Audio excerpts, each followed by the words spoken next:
Yep. Going? Yep. Hey guys, Haz here at Shield Canine. Today I'm going to tell you guys why tracking is the most entertaining form of dog training out there. I'm going to explain to you why IGP tracking is the bomb. All right? Now, I know a lot of you are looking at me cross-eyed. You guys are going to be like, you guys are saying, what are you talking about? It's like watching paint dry. It's so boring.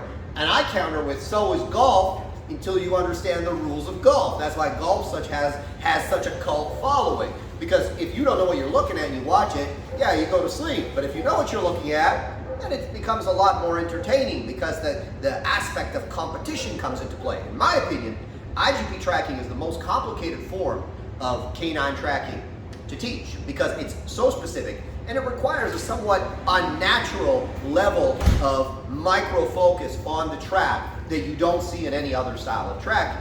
But I know you guys don't really understand what you're looking at, so I'm going to explain to you. But here for me, the best part of it is, number one, you can see a lot about a dog when you watch him or her track. You can tell a lot about the quality of the dog, the genetic quality of the dog when you watch him or her track.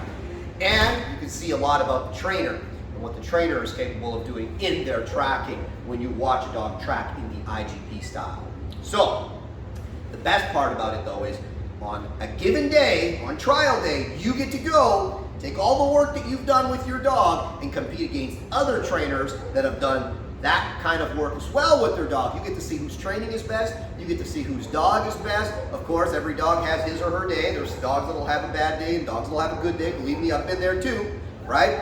But there's nothing better than coming out of that track, getting that 100-point score, and getting that high in tracking. I did get that with Onyx IGP2, 100 points, and it was a really, really good day for me. So, I am going to give you guys the bare bones. How does it work? What should you be looking for? So, this is my little diagram here, okay?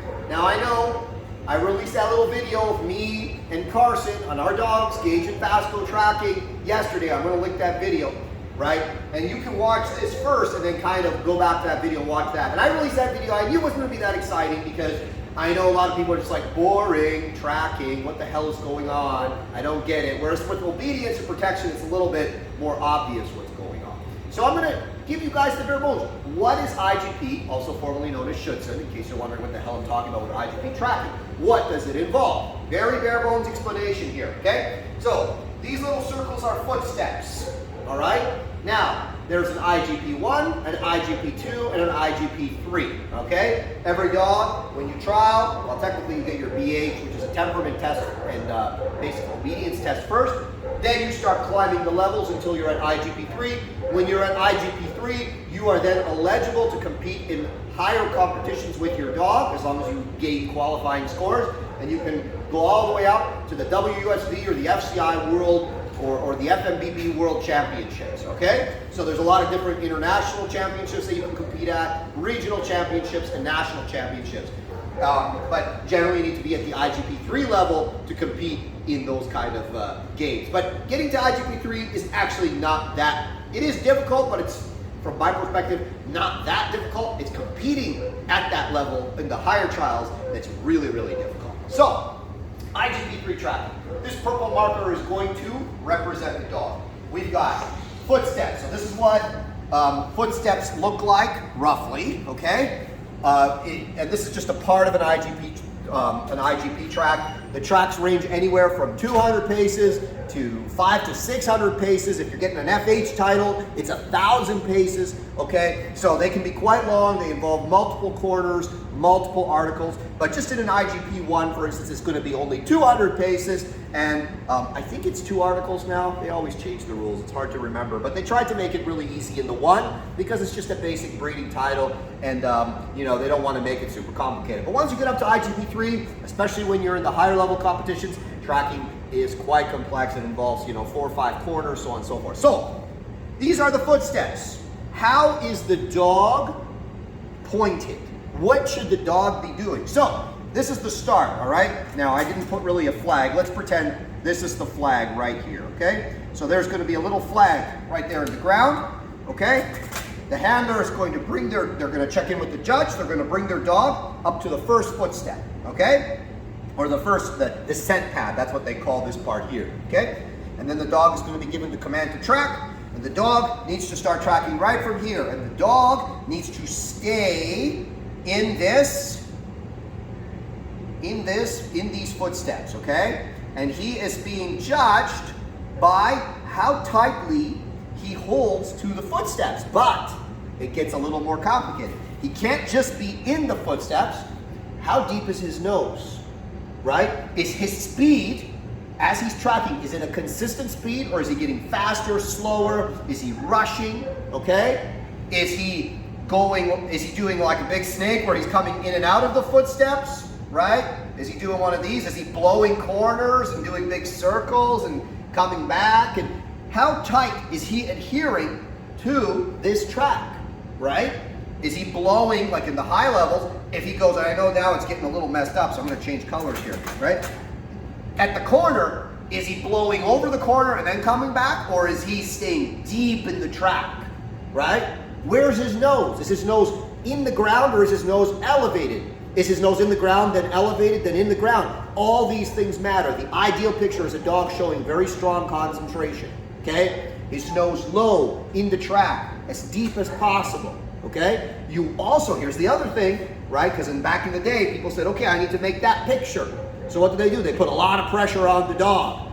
So the dog would track, but he tracked scared, right? You could see like he was there, but he's like, oh shit, I better not screw up, because if I screw up, bad things are going to happen. So you could see a very tight body language. The tail was down. Sometimes it was even tucked, right? In some cases, not in all cases. The ideal picture is a dog that's free and open. Now in modern IGP, if your dog looks close, especially in the higher competitions, you can even be disqualified. The dog needs to look free and open in the tracking, right? There's a level of concentration, and of course, every dog is different, right? Some dogs, the body language is just naturally, they have a lot more concentration, especially when they're doing something like tracking. And some dogs have a more natural, open body language. But you have to be very careful. If your dog looks stressed on the track, it'll A, cost you points, or B, can even get you disqualified. So, using a lot of pressure in tracking has definitely not disappeared. People still do it. I do it. But you have to be careful with how you do it. You have to make sure you're doing it in a way that's balanced, so that your dog doesn't get you disqualified or look miserable on the track. Okay? So that's one thing, the body language. So the mechanical, the skill, okay, of the dog is important. The body language of the dog, I'm not even gonna go with Paul. Body language, okay, you guys get it. The body language of the dog is super important. So we wanna see a dog that's deep. We wanna see a dog that's detailed, that adheres to this track as much as possible, that doesn't blow corners, and that stays on the track. And then, here's the last thing, there are articles. Small pieces of leather, small pieces of wood, small pieces of felt. In IGP3 there are 3 articles, in IGP1 there's only 2 articles, I believe, okay? And that's those red X's that I put now in my very messed up track, okay? So when your dog reaches an article, the dog should indicate on the article without bothering the article. So he's not allowed to dig at it or bump it, or he should see he should indicate on the article. Ideally, he goes into a plots, right, a down, and waits on the article. The article right between his front paws and his body language pointed at the article, but not bothering the article. If he bothers the article, it'll cost you points when you get into the upper levels, okay? So you want to see a dog that clearly indicates the article. You don't want a dog that blows over the articles, right, because those articles are worth a lot of points. And you don't want a dog that indicates in a messy way and costs you points in your indication. So the articles are very important. I can't exactly remember the point structure. The articles are actually like, so if you miss an article, it's a lot of points. It's the most points I think that you can lose in any one go. But the other thing is how detailed your dog is on the track. You can get all 3 articles and still get an 80 score if your dog is wandering in and out of the track. Right? If your dog's blowing corners and doing loops, especially in the higher levels where they point you a lot, the judges have very sharp pencils, okay? So if you're watching a dog track, what do you want to see, all right? You want to see the skills of the dog, all right? You want to see a dog that's deep, that's concentrating, but showing a nice open body language. You want to see a dog that's making those corners. You want to see a dog that's indicating on articles, And most importantly, from my perspective, I want to see a dog that indicates when he's off odor, right? So this is the track, right? Footstep, footstep, footstep, footstep. And you can see with a lot of dogs, they'll actually check their nose as they're going. They'll go boom, boom, boom, boom, okay? When he reaches a corner, especially if the track layer maybe made the corner a little bit with wider steps, he's gonna go boom, boom, and he'll check here, but there's no odor here. So what he should do is immediately stop, check to the sides, and say, oh, there it is, and then boom, boom, boom, boom, boom, boom, okay? And get tracking. Now, what he should do, and what often happens, are sometimes two different things. Tracking conditions can change. In some competitions, it's dirt. In some competitions, it's like a crappy hayfield, like a mixture of mud and dry grass and dirt. Those ones really suck. And then in some competitions, it's beautiful sod. And in some competitions, there's a lot of rain. There's so many different factors. In some competitions, it's hills, like your dog's tracking up and down hills and over ditches and all sorts of things. So there are a lot of different factors into what kind of conditions you are going to deal with on a track. But here's why I love it. I'm a very competitive guy. So number one, this is not, most dogs, if you train them, their natural tracking behavior is a combination of air scenting, where they're lifting their head and taking the air, and also tracking for disturbance in the ground. This is not there. There's no air scenting here. The dog needs to be completely in the ground. Now, I've heard a lot of police officers say that dogs they get that have been started in this system are some of the best, most detailed trackers they ever have. So I know a lot of people, it's not real, it's not. IGP is not about what's real. It's about pushing the envelope and getting into the most complex form of training. And it's not functional training, it's super complex. And because it's so complex and it's so difficult and every little minutia is judged, it pushes training to the utmost limit, right? You can get away with sloppy tracking if you're just, training a dog to trail somebody. And it's not that it's easy, and it's not that I'm discounting it, I'm just saying it's a lot easier than this. And again, it's not a competition, right? It could be an internal competition, but it's not a competition. This, you've got 100 points, okay? You got 100 points to lose when you start your track. So the other guys that are all tracking with you also have 100 points to lose. And in the end, we see who loses the least amount of points and walks home with that trophy. I love competition. I think it is the father of innovation. It is the father of development in any kind of skill or activity. And that's why I love competing with my dogs. And it teaches you. It humbles you. You go out there and I'm the shit. My dog is the shit. We're going to go and we're going to trial. And then you walk away oftentimes you walk away with your head down a little bit because you're like, today I was not. Today my training did not hold up. Today my dog did not hold up, right? And you stop, it brings your ego down a little bit. I find a lot of trainers that don't compete. They don't put themselves out there. They don't compete with other trainers, right? And they use excuses, oh, that's just sport, or, oh, it's not real, whatever. Go compete, otherwise shut up, because you don't really know how good you are until you compete. And you stack what you do up against what other people do. Okay? So it's not just about likes on social media, it's about getting out there and instead of running your mouth, running your dog. So I really enjoy IGP tracking. There's some stuff I'm experimenting with that I haven't tried before because I'm just trying to get that, I'm just trying to dial it in even more. You're always pushing the envelope because you want to be better than the next guy. What got you 100 points 5 years ago will not get you 100 points now, right? The sport is always evolving. So this is my little spiel on IGP tracking, why I like it, why I think it's awesome, and maybe it'll help you when you're watching a dog track. It'll tell you a lot about the dog, because especially in the high levels, you know that dog was subjected to pressure. How does he take the pressure? What does he look like when he gets lost a little bit on the track? When there's some adversity, does he fall apart? Does he quit? Right? Maybe there was too much pressure in the training.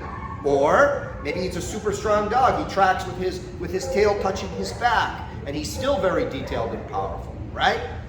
There's a lot of things to look for. What's his hunt drive like? You know how much the dogs that are tracking, and they're like tracking, and then they stop, and they lift their head, and look around, and they track.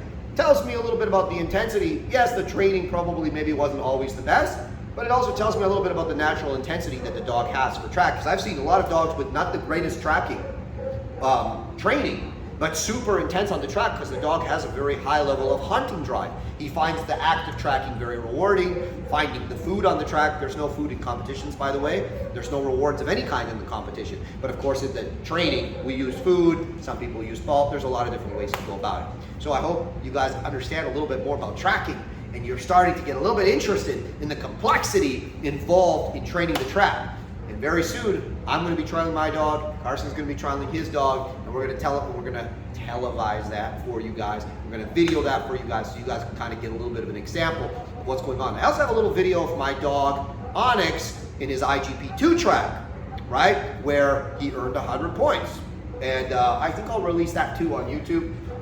In our IGP3, for those of you wondering, my dog was tracking very well, but at one corner, he went wide instead of deep and tight. And on that wideness cost me 6 points. So we got a score of 94. Okay? So, and probably if I was in an international competition, I would have probably been at like 88 or something. Right?